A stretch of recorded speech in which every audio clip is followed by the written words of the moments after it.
Bonjour à tous. La paracha de cette semaine s'appelle Dvarim, les paroles, les lois. C'est aussi la première portion du 5e livre du Pentateuque, le Deutéronome, dans laquelle il y a plutôt la répétition de toute la Torah par Moïse avant de quitter ce monde. Cette semaine, nous commençons cette période noire, la période des 9 jours, la période dans laquelle nous sommes en deuil sur la destruction des temples, avec la culmination des 9 jours, la semaine prochaine, le 9 Av. Nous allons nous arrêter tout naturellement sur un élément du temple. En effet, l'endroit touristique le plus connu en Israël, c'est bien sûr le Kotel. Il n'y a pas un juif qui n'a pas visité le Kotel jusqu'à nos jours. Des gens du monde entier, des touristes qui défilent tous les jours, 24 heures sur 24, 7 jours sur 7, pour venir visiter cet endroit si spécial, si important, si unique pour le peuple juif, qui est connu sous le nom du mur des lamentations, car en effet c'est un endroit où les gens viennent verser leur cœur à Dieu, ou plutôt comme le mur occidental, car il représente effectivement la partie occidentale, la partie ouest de la muraille qui entourait le mont du Temple.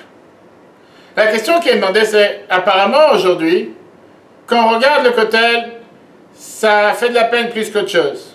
Du fait que le temple est détruit, nous ne voyons plus le temple. Il y a même des mosquées qui ont été construites sur l'esplanade du temple, il y a quelques centaines d'années.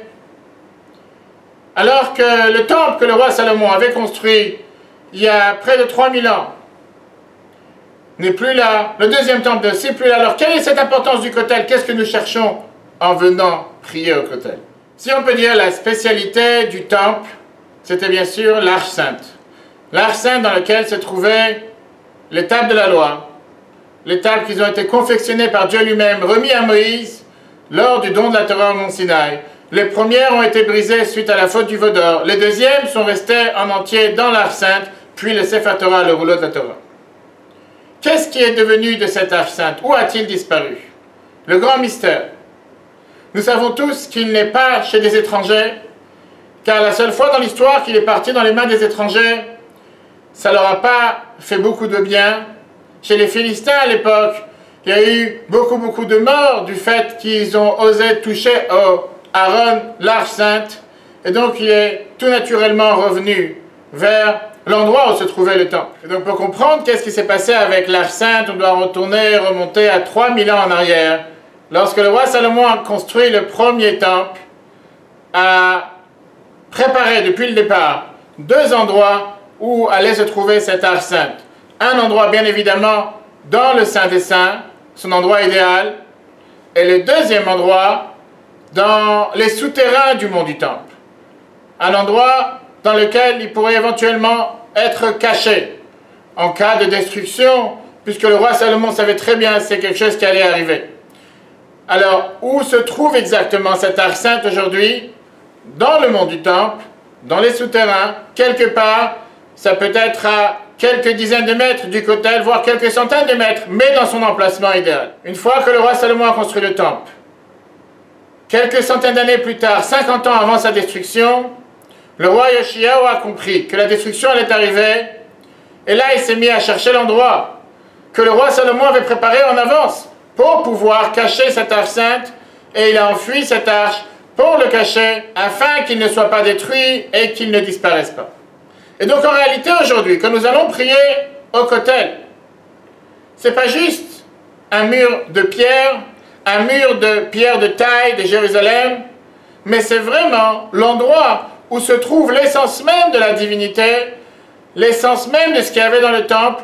Nous ne savons pas exactement où, mais caché quelque part. Ça se peut que quand nous nous tenons au Kotel, nous sommes à quelques dizaines, voire quelques centaines de mètres de l'Arche Sainte qui se trouve dans cet emplacement.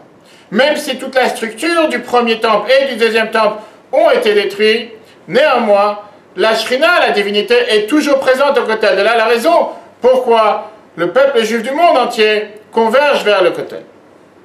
Le Rabbi, en 1981, ce Shabbat, donna l'enseignement suivant par rapport au temple qu'il y a dans l'intérieur de chacun d'entre nous. Car nous savons que quand Dieu a construit le temple, il a bien demandé « Je voudrais résider à l'intérieur de vous ». à l'intérieur du temple qui se trouve à l'intérieur de chacun d'entre nous. Parfois, il peut paraître pour un juif que son temple est détruit.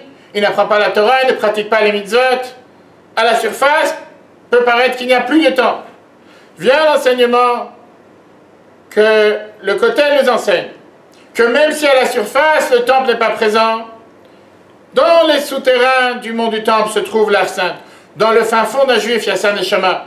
Son âme juive, qui est toujours vibrante, qui est toujours vivante, qui a toujours cette volonté, cette passion de vouloir avancer, apprendre, s'élever, s'attacher à Dieu, à travers la pratique des mitzvot et l'étude de la Torah. À nous de s'assurer de satisfaire cette soif de cette neshama, de son âme, et de lui donner toutes les possibilités nécessaires pour transformer ce qui est caché en dévoilé.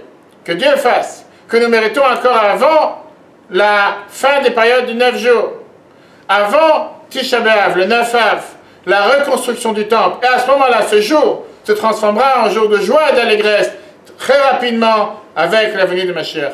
Très bonne journée à tous et à la semaine prochaine.